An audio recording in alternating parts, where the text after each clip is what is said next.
기증자의 경우에는 헌혈하는 것과 뭐 별반 차이가 없어서 네. 몸에 무리도 가지 않고 일상생활이 충분히 가능한데, 근데 교수님, 이 환자의 입장에서는 좀 다르다고 들었습니다. 네. 치료 기간, 회복 기간이 어느 정도 필요하고 또 부작용 걱정도 할 수밖에 없는데 이 부분에 대해서 좀 말씀해 주시죠.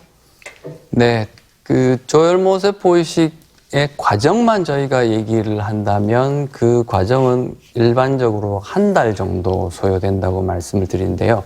전처치 약물과 방사선 치료 이런 과정이 일주일 정도가 소요가 될 수가 있고, 세포 근원에 상관없이 일반적으로 가장 많이 사용하는 말초혈액에서 채취한 조혈모세포가 자리를 잡고 세포를 만들어내기 시작하는데 걸리는 과정이 약 2주 정도라고 얘기를 하거든요. 그럼 대략 한 달 정도의 이식에 소요되는 과정이 필요하고요.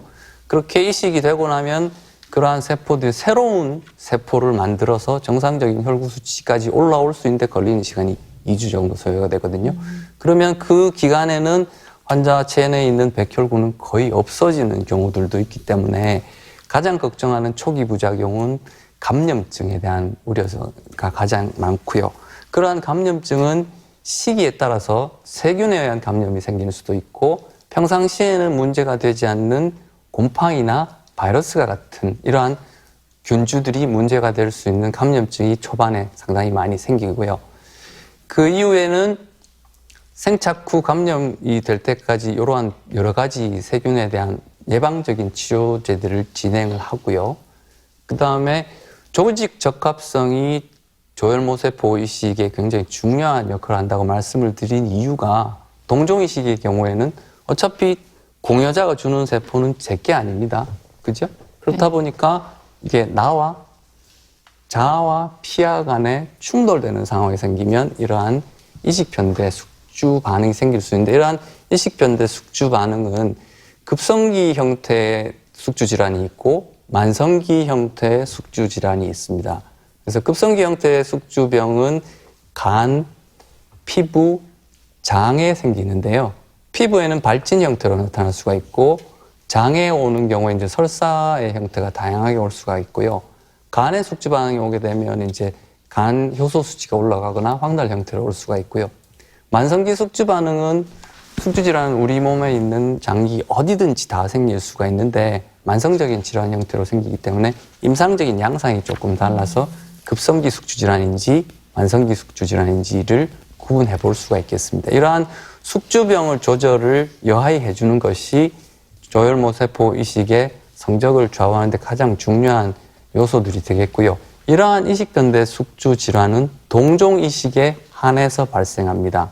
자가 이식은 나의 몸에 있는 세포를 나에게 주었기 때문에 이러한 면역학적인 반응이 안 생기거든요.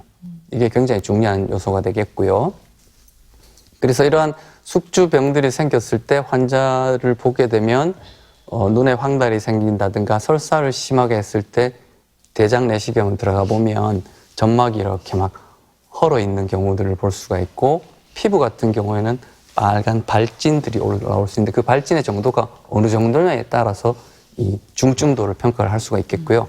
만성 숙주 질환 같은 경우에는 대부분 이제 2, 3개월이 지나고 나서 생긴다는데 임상적인 양상 자체가 피부 관절 위축이 온다거나 피부 경화증이 온다거나 아니면 호흡 곤란이 생길 수 있는 폐 섬유화가 진행이 된다거나 이러한 온갖 장기에 생길 수가 있고요. 그리고 눈에 환절기에 여러분들 이제 눈 건조증 때문에 힘들어하실 수 있잖아요. 이러한 숙주 질환이 눈에 오게 되면 안구 건조증이 굉장히 심하게 오는 경우들 있어서 환자들이 거의 계속 눈물을 닦아내는 경우들도 있는 이러한 힘든 부작용이 생길 수 있는데 이러한 만성적인 숙주 반응을 가장 효율적으로 제어할 수 있는 방법은 적합한 조직적 항원을 가진 공여자로부터 이식을 해주는 게 되겠습니다.